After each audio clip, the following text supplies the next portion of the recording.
Bonjour les amis, capsule du mardi comme toujours. Et puis dans le cadre de cette capsule, je voulais aborder un sujet puisque, comme je vous l'ai expliqué, je souhaite vraiment maintenant que Mission Protestante Online soit concrète, crédible, cohérente et surtout pratique. Et puis j'ai demandé à quelques-uns de mes amis de me faire des listes de questions qui sont souvent d'ailleurs posées, souvent abordées. Et je voudrais prendre le temps d'y répondre maintenant chaque fois avec une nouvelle vidéo.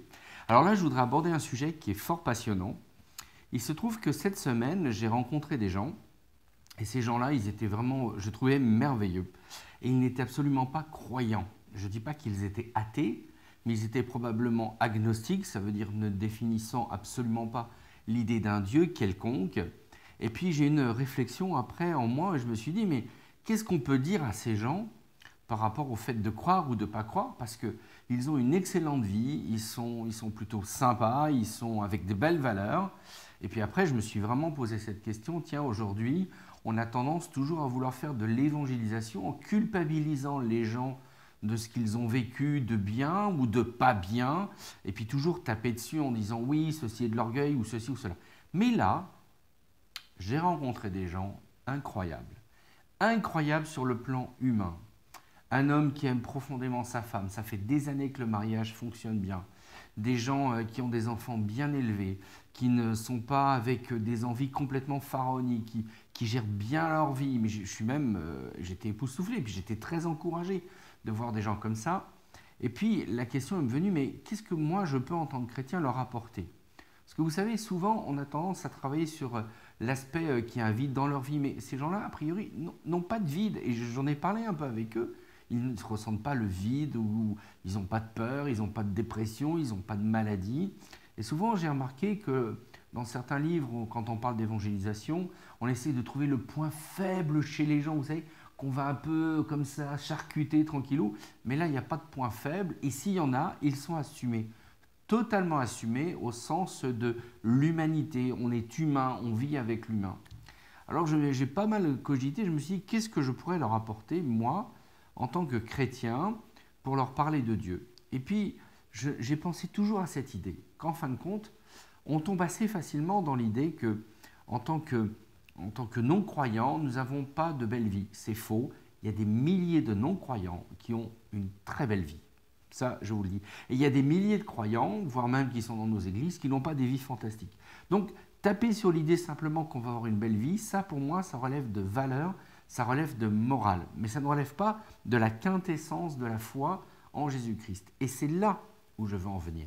C'est que ce couple, malgré le fait qu'il est extrêmement bienveillant, qu'il est vraiment... Et une petite parenthèse.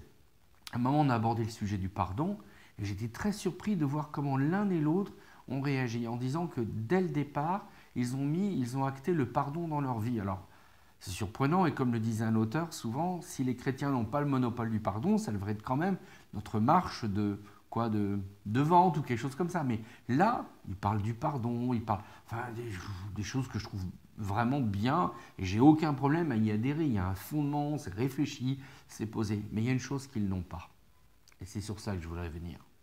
C'est qu'en fin de compte, eux qui ont des belles valeurs, comme n'importe qui, à un moment ou un autre, il y a la question de la foi liée à l'éternité. Et c'est là où j'ai commencé à parler avec eux, où je leur ai dit, mais dites-moi, vous avez une vie magnifique, vous êtes extraordinaire, vous faites de belles choses, mais,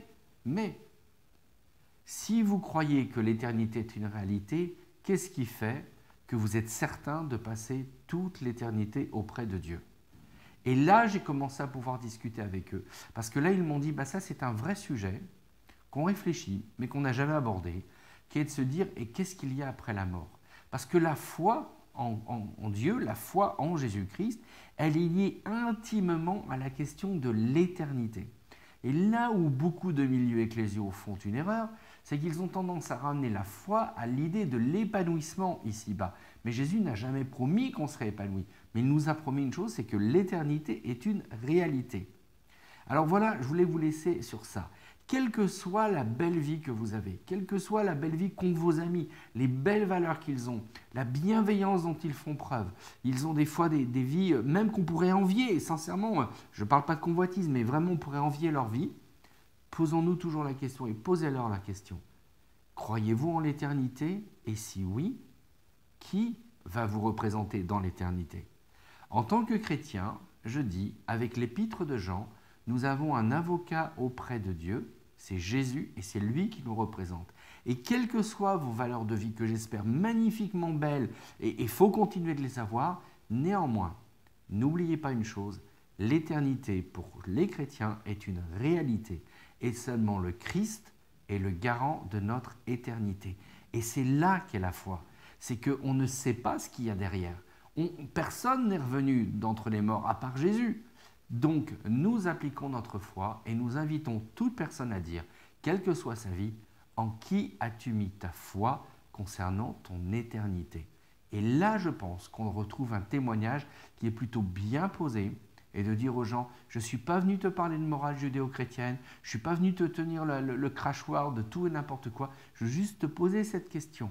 Si là, dans les 10 minutes qui suivent, tu devais décéder, es-tu sûr de ton éternité?